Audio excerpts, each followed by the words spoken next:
श्रीपादराजं शरणं प्रपद्ये। सद्गुरुनाथ परमपिता परमात्मा श्री गोपाल बाबा महाराज की जय।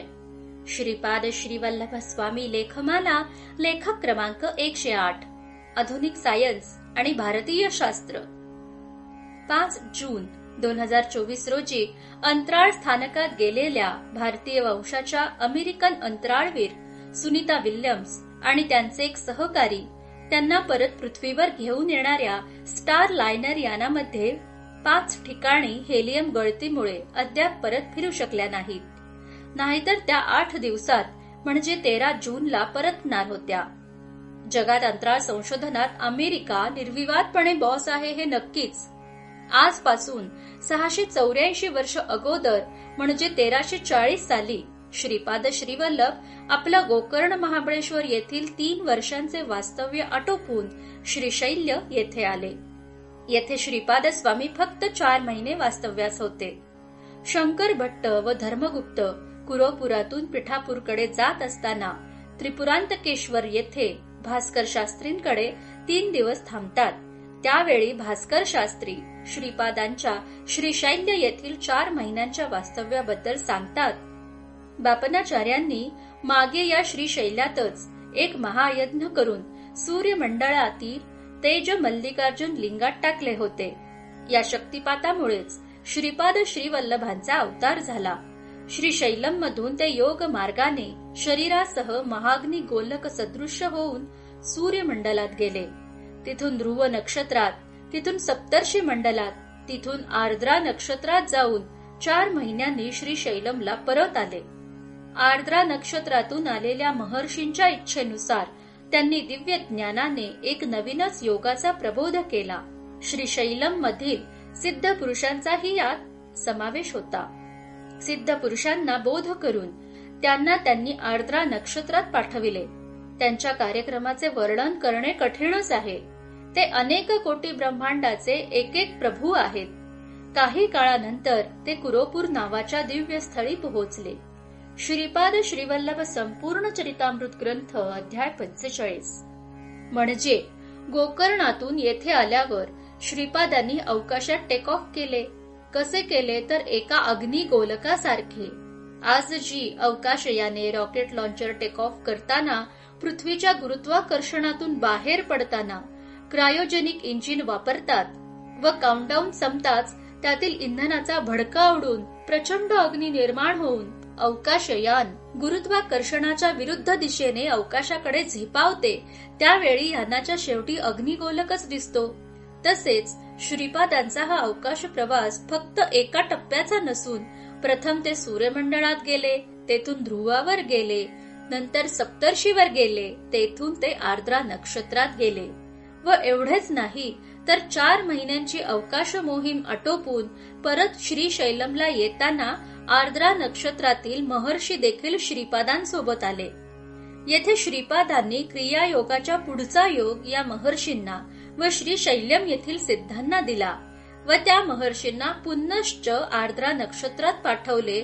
म्हणजे हे ये जा आवागमन किती सहज होते तेव्हा। आजकाल लोक पुणे मुंबईहून विमानाने जाताना सोशल मीडियावर फोटो स्टेटस देतात। खरं तर आजकालचे आपण तंत्रज्ञानाने किती मागे आहोत याची कीव वाटते। असो, भास्कर शास्त्री शंकर भट्टास म्हणतात, श्रीपादांच्या या कार्यक्रमाचे वर्णन करणे कठीणच आहे। श्रीशैल्याचा हा वृत्तांत आहे सन 1340 मधील। यानंतर कुरोपूरमध्ये सन 1350च्या अश्विन वद्य द्वादशीला श्रीपाद श्रीवल्लभ गुप्त झाल्यानंतर श्रीपादांच्या आज्ञेनुसार शंकर भट्ट 3 वर्षे कुरोपूरमध्ये होते। तेव्हा रोज रात्री त्यांना श्रीपाद श्रीवल्लभ हे अग्निगोलक रूपात दर्शन द्यायचे। गर्व म्हणून सांगत नाही तर अनुभूती म्हणून सांगतो। कुरोपूर येथील दर पौर्णिमेला मुक्कामात रात्री श्रीपाद श्रीवल्लभ मला अग्निगोलक रूपात दूरवरून येत येत दर्शन देत। तेव्हा मी श्रीपाद श्रीवल्लभ संपूर्ण चरितामृत ग्रंथ वाचलेला नव्हता किंवा असा ग्रंथ मला माहीत नव्हता। यथावकाश हा ग्रंथाचा सत्संग सुरू झाल्यावर हे रहस्य कळाले। एकूणच श्रीशैल्य संबंधित ज्या घटना ज्ञात आहेत त्यावरून अनुमान निघते की श्री शैल्यासह सर्व ज्योतिर्लिंगेही तत्कालीन आजच्या श्री हरिकोटासारखी अवकाश उड्डाण तळं आहेत. तसेच भास्कर शास्त्रींनी सांगितल्याप्रमाणे बापनाचार्यांनी येथे महायज्ञ करून सूर्यमंडळातील तेज मल्लिकार्जुन शिवलिंगात ओतले. हा सौर शक्तिपात होता. व जसे त्रेतायुगात भारद्वाज महर्षींनी पिठापुरात केलेला सवितृ काठक यज्ञ, सवितृ म्हणजे सरिता म्हणजे सूर्य सौर, श्रीपादांच्या अवतरणास कारक ठरला, तसाच बापनाचार्यांच्या श्रीशैल्य येथील शक्तिपात देखील श्रीपादांच्या अवतरणास कारक ठरला. भारद्वाज महर्षी व बापनाचार्य या दोघांचेही यज्ञ हे सूर्याच्या संबंधित आहेत. गुरुद्वादशीला श्रीपादांचे सूर्यात विलीन होणे हा संदर्भ देखील अष्टोत्तर स्तोत्रातील श्रीपाद सूर्योदये या शब्द रचनेचा पुरावा आहे. भारतभूमी व भारतीय सनातन संस्कृती ही तंत्रज्ञानाच्या क्षेत्रात अतिप्रगत होती. श्रीराम व श्रीकृष्णाच्या काळात तर देव आणि दानवांकडेही अत्याधुनिक विमाने होती. मुळात विमान हा शब्द आपल्या पुराणातील आहे. रावण वध करून श्रीराम जेव्हा रावणाच्या विमानाने अयोध्येत परतत होते, ज्याचं सारथ्य बिभीषण करत होता, तेव्हा त्यांनी एक स्टॉप श्रीशैल्य येथे घेतला होता. रावणाच्या वधाचे प्रायश्चित्त म्हणून श्रीशैल्य मल्लिकार्जुन गाभाऱ्याच्या प्रवेशद्वाराच्या डाव्या बाजूच्या भिंतीत श्रीराम आणि सीतामाईने रामलिंगेश्वर प्रतिष्ठापना केली आहे आणि श्रीशैल्य पर्वताला पायी प्रदक्षिणा केली आहे. येथील कदली वनात जेथून स्वामी समर्थ प्रकट झाले, तेथून श्रीरामाचा हा प्रदक्षिणा मार्ग गेलेला आहे.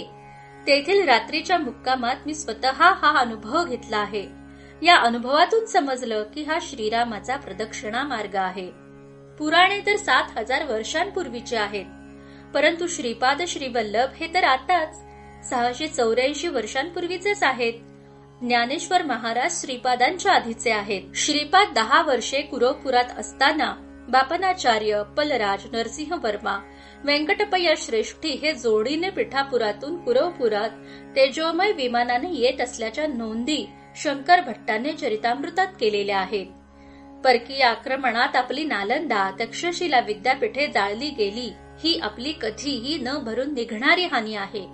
त्यानंतर ब्रिटिशांनी उरली सुरली ती संपदा पळवली आणि त्यातूनही खेडोपाड्यात जे काही वाचलेले होते ते गांधी वधानंतर जाळण्यात आले. हिराचंद गोपालचंद कोठारे, दिगंबरा दिगंबरा श्रीपाद वल्लभ दिगंबरा.